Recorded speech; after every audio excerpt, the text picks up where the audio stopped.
من الشیطان الرجیم بسم اللہ الرحمن الرحیم السلام علیکم سیکنڈ ایئر کلاس۔ آج آپ کا یہ 15واں لیکچر ہے۔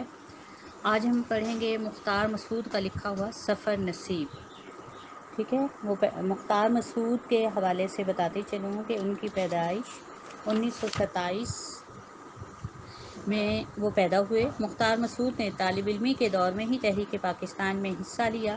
انہوں نے تحریک پاکستان کے اکابرین کو قریب سے دیکھا، حصول آزادی کے چشمگیر گواہ ہیں۔ قائد اعظم کی بگھی کھینچنے کا اعزاز بھی انہیں حاصل ہوا۔ اپنے جوان جذبوں اور گرم خون کے ساتھ پاکستان کو تخلیق ہوتے بھی دیکھا اور اپنی غلطیوں اور کوتاہیوں سے پیارے وطن کے دو لخت ہونے کا بھیانک منظر بھی دیکھا۔ ان کے فرائض انتظامی معاملات، معیشنا اور در معاشیات کے گرد گھومتے رہے اور مشاغل تحقیق، تحریر اور سیر و سفر کی داستان سناتے رہے۔ سفر نصیب ان کے انہی مشاغل کی داستان ہے جس میں وہ تربیلا ڈیم کے حوالے سے جو انہوں نے سیاحت کی اس کے حوالے سے بات کرتے ہیں۔ مختار مسعود کے حوالے سے بھی میں نے بتایا کہ ان کا شمار ان چند محب وطن اور ایماندار افسروں میں ہوتا ہے جو سول سروس میں ہوتے ہوئے ادب و فن کی آبیاری کرتے نظر آتے ہیں۔ اب آئیے دیکھتے ہیں کہ اس سیرابی سے آنے والی نسلیں خوشحال ہوگی۔ آگے چل کر بتاتے ہیں، خشک زمین سیراب ہو کر سرپوش ہوگی، انسان خوشحال ہو جائے گا۔ مسافر نے تربیلا جھیل پر نظر ڈالی، آنے والی برسات میں تعمیراتی ملبہ، ناکارہ مشینیں، تعمیر کی خاطر بننے والی خالی گھر جھیل کی نظر ہو جائیں گے۔ جھیل کی سطح بلند ہو رہی ہے اور نظریں اس مقام کو ڈھونڈ رہی ہیں جہاں کبھی ایک ڈاک بنگلہ ہوا کرتا تھا۔ 10 برس قبل مسافر نے یہاں قیام کیا تھا، جہاں سے اب ملک بھر میں بجلی فراہم کی جائے گی۔ وہاں ان دنوں چراغ جلانے کے لیے مٹی کا تیل استعمال کرتے تھے۔ ڈاک بنگلے کی عمارت کی کرسی پائیں باغ سے 10 بر اونچی تھی، مگر دریا کی سطح باغ کے برابر تھی۔ مغرب کی نماز پڑھی تو محسوس ہوا سجدہ چلتے پانی پر کیا ہے۔ اب جہاز شمالی پہاڑوں پر پرواز کرنے لگا، یہاں منظر بدل گیا تھا۔ پہاڑیاں جو کل تک میدان میں جمع کھڑی تھیں، یکے بعد دیگرے اس ملبے میں گم ہو گئی جس سے تربیلا بند کی تعمیر ہوئی ہے۔ کل اس میدان کی صورت بھی نہ پہچانی جائے گی۔ اس نشیبی علاقے پر پانی، مٹی، سبزہ، جانور، انسان قابض ہونے کے لیے شریک ہوں گے۔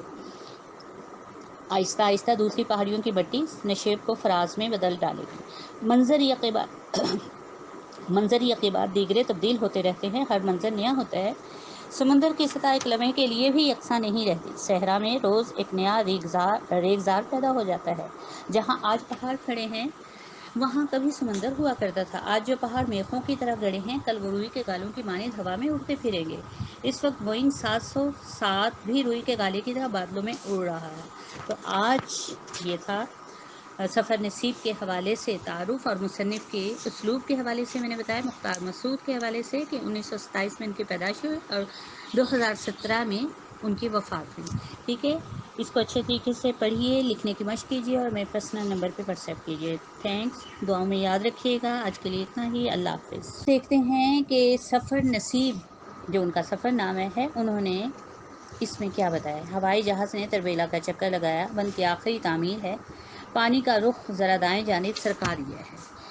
تربیلا ڈیم کا شمار دنیا کے عجائبات میں ہوتا ہے۔ مصنف اپنے فرائض کے سلسلے میں ڈیم کی سیاحت پر نکلتا ہے۔ ڈیم کی تکمیل سے پہلے اور اس کے بعد کے مناظر مصنف کی تحریر میں گندھے نظر آتے ہیں۔ پاکستان کے ارباب و اقتدار و اختیار کی غیر ذمہ داریوں پر کوڑتے ہیں۔ ان کی سب تحریروں میں پاکستان کے حوالے سے اساتذہ ایک اہم عنصر کی صورت میں غالب نظر آتا ہے۔ ان کا جملہ آب زر کے ساتھ لکھے جانے کے قابل ہے۔ جب مسجدیں بے رونق اور مدرسے بے چراغ ہو جائیں، حق کی جگہ حکایت کو مل جائے، ملک کی جگہ مفاد اور مصلحت عزیز ہو، اور جب مسلمان کو موت سے خوف آئے اور زندگی سے محبت ہو جائے تو صدیاں یوں ہی گم ہو جاتی ہیں۔ اس سبق کے حوالے سے میں آپ کو بتاتی چلوں کہ مصنف سب سے پہلے لکھتے ہیں مختار مسعود صاحب کے ہوائی جہاز نے تربیلا کا چکر لگایا، بند کی آخری تعمیر ہے، پانی کا رخ ذرا دائیں جانب سرکا دیا ہے، جہاں 2 82 سرنگوں کے دہانے اوک لگائے دریائے سندھ کو غٹاغٹ پی رہے ہیں۔ پہلے دریا دیوانوں کی مانند گزرتا تھا، یہاں بند نے دریا کو کفالت و کفایت کی نئی راہ پر ڈال دیا ہے۔ دریا اور زندگی دونوں پر بند باندھنا پڑتا ہے تاکہ ضائع ہونے سے بچ جائیں۔ بلوچستان میں بہت سے ندی نالے زور شور سے چڑھتے ہیں، لیکن آگے جا کر سارا زور ٹوٹ جاتا ہے اور وہ میدان سے پہلے ہی خشک ہو جاتے ہیں۔ مسافر نے بہت سی باصلاحیت جوانیوں کو بلوچستان کے نالوں کی طرح چڑھتے اور سوکھتے دیکھا ہے۔ پہاڑوں سے اترا ہوا پانی جھیل میں جمع ہو رہا ہے۔ جب جھیل بھر جائے گی تو نہروں کے ذریعے اس کا پانی خشک علاقوں کو سیراب کرے گا۔ والد کا نام شیخ عطا اللہ تھا، جو علی گڑھ یونیورسٹی میں معاشیات کے پروفیسر تھے۔ مختار مسعود بھی علی گڑھ یونیورسٹی کی علمی فضاؤں سے فیضیاب ہوئے، تحریک پاکستان میں شریک ہوئے عملی طور پر، قیام پاکستان کے بعد سول سروس میں شمولیت اختیار کی، ملازمت کے دوران میں اعلیٰ عہدوں پر بھی فائز رہے، ملازمتی مصروفیات و مشاغل کے ساتھ ساتھ علم و ادب کی شمع بھی جلاتے رہے اور اپنے مشاہدات و تجربات کو کتابی صورت میں ڈھالتے رہے۔ ان کی شاہکار کتاب، مشہور شہرہ آفاق کتاب ہے آواز دوست، نے انہیں شہرت کی بلندیوں پر فائز کر دیا۔ آواز دوست نامی کتاب نثر میں شاعری ہے گویا، اور شاعری بھی ایسی جو دل سے نکل کر دل پر اثر کرتی ہے۔ وہ تو آپ کو معلوم ہوگا جو مولانا حالی نے کہا ہے کہ اچھی شاعری یا اچھا شعر وہی ہوتا ہے جو انسان شاعر کے دل سے نکلے اور قاری کے دل پر براہ راست اثر انداز ہو۔ دیکھنا تقریر کی لذت کے جو اس نے کہا، میں نے یہ جانا کہ گویا یہ بھی میرے دل میں ہے، بین ہوں یہی بات ہم مختار مسعود کی نثر میں ہم دیکھتے ہیں۔ ٹھیک ہے، آواز دوست پڑھتے ہوئے ان کی یہ نثر جو ہے اس میں ہمیں حسن، رعنائی، شکو، طنز و مزہ اور تاثیر جیسے عناصر ہمیں دکھائی دیتے ہیں۔ بدرجہ اتم آواز دوست مسلمانوں کے عروج و زوال کی کہانی اس میں سمجھ آتی ہے۔ لاہور کے علاقے شادمان میں رہائش پذیر ہیں، گوشہ نشین اور کم آمیز اخبارات اور ٹی وی چینلز کی شہرت سے خود کو الگ رکھے ہوئے رہے۔ بہت خوش اخلاق، خوش گفتار، مہمان نواز اور محبت کرنے والے انسان ہیں۔ جہاں تک ان کے سلوک کا تعلق ہے تو وہ ایک صاحب طرز ادیب ہیں۔ جن لوگوں نے محمد حسین آزاد اور ابوالکلام آزاد کی تحریروں کا مطالعہ کیا ہے وہ لوگ ان کی تحریر سے حص اٹھا سکتے ہیں، انہیں لطف اٹھا سکتے ہیں، لطف اندوز ہو سکتے ہیں۔ ان کی نثر خوبصورت، البیلی، باقی سجیلی ہے۔ سادگی و پرکاری نے ان کی نثر کو دو آتشا کر دیا ہے۔